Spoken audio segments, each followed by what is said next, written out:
E aí, galera, tudo bom? Hoje nós vamos estudar sobre a propagação do calor, dando continuidade ao nosso estudo sobre a energia térmica, que é a energia associada ao calor. Já sabemos que os corpos trocam calor entre si até chegar a um equilíbrio termodinâmico. E o corpo que tem mais calor, ele doa calor para o outro que tem menos. Já vimos também que existem materiais que são bons condutores de calor, enquanto que outros são isolantes. Hoje nós vamos conhecer as formas de propagação do calor a partir de uma imagem que vocês podem observar aí. Uma panela sendo submetida a uma fonte de calor, né?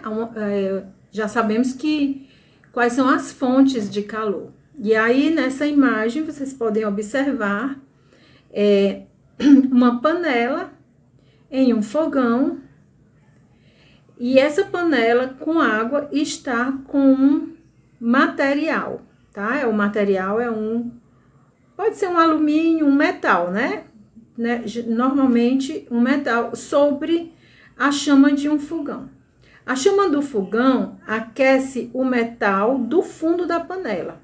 A energia térmica da chama se propaga para as partes metálicas da panela que se aquecem. O metal propaga o calor para a água em contato com ele, aquecendo-a. Como o cabo da panela é feito ou revestido de um material isolante, seu aquecimento é menor e é possível segurar a panela por meio dele, ou seja, por meio do cabo, que é um isolante. Então, nós vamos ter algumas formas da propagação do calor. Nós vamos ter a condução térmica, a convecção térmica e a irradiação térmica. Então, vamos analisar. O que é a condução?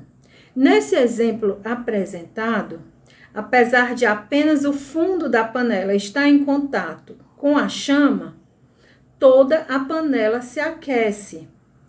Isso é o quê? É uma condução de calor em que há a necessidade de um material. Nós vamos ter também a convecção térmica. O que é a convecção? É um tipo de propagação do calor que ocorre em meios materiais líquidos e gasosos. No exemplo da panela com água, a água se aquece, forma vapor de água, né? E essa água, em contato com o fundo da panela, ela vai recebendo energia térmica, essa energia vai aumentando e o que é que acontece? Esse vapor vai subindo, ocupando o lugar da porção de água próxima à superfície que apresenta menor temperatura. Por sua vez, a porção de água próxima à superfície que se encontra mais fria desce. Isso aí a gente pode observar na natureza o movimento do ar, né? Que muitas vezes a gente tem água em forma gasosa. E o ar, ele se movimenta desse jeito. O ar quente, ele tende a subir e o ar frio tende a descer. Na natureza, a gente chama isso de correntes de convecção. É o movimento do ar no sentido vertical. Temos também a irradiação térmica. A irradiação, ela acontece quando o calor que vai se propagar não necessita de um meio material. Ou seja, a propagação do calor ocorre por meio de ondas eletromagnéticas. Um tipo de ondas que todos os materiais emitem e que, nesse caso, tem relação com a variação de temperatura. A propagação de calor mediante ondas eletromagnéticas é chamada irradiação térmica. No exemplo da panela, se você aproximar sua mãozinha perto da panela, você não precisa tocar na panela. Basta você aproximar a sua mão da panela, você vai ter a sensação do calor da panela, tá?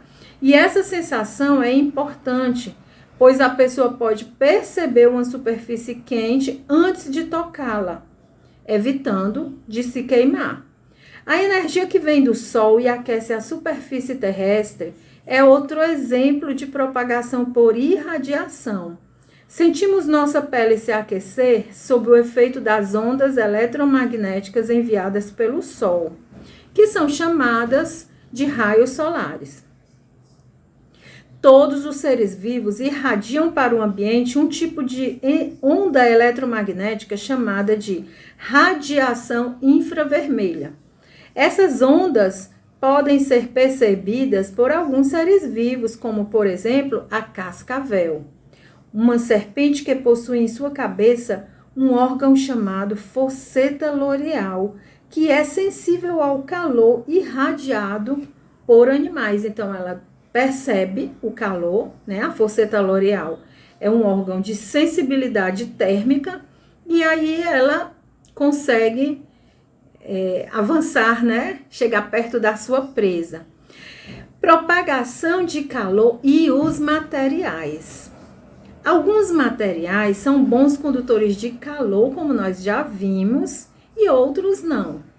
Essa propriedade da condução do calor é chamada condutividade térmica e possui importantes aplicações no nosso dia a dia.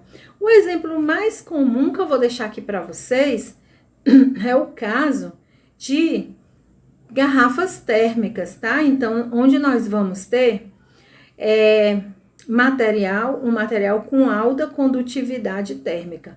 Os metais, como o ferro, o cobre e o alumínio, são exemplos de bons condutores de calor, sendo utilizados para produzir objetos que devem se aquecer ou esfriar com facilidade. Então, tanto é bom para manter a temperatura quente, como também para manter a temperatura fria, não é?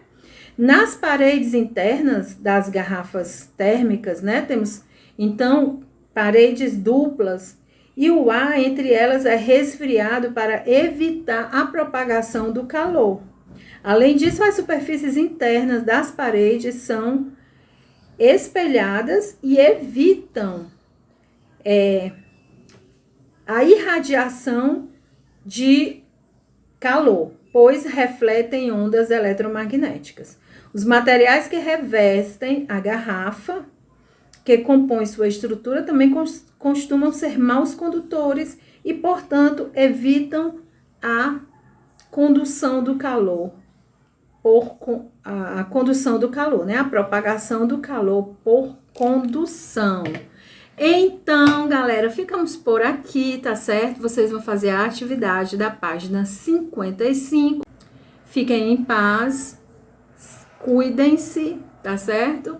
E aguardo vocês na próxima semana. Um grande beijo para todos.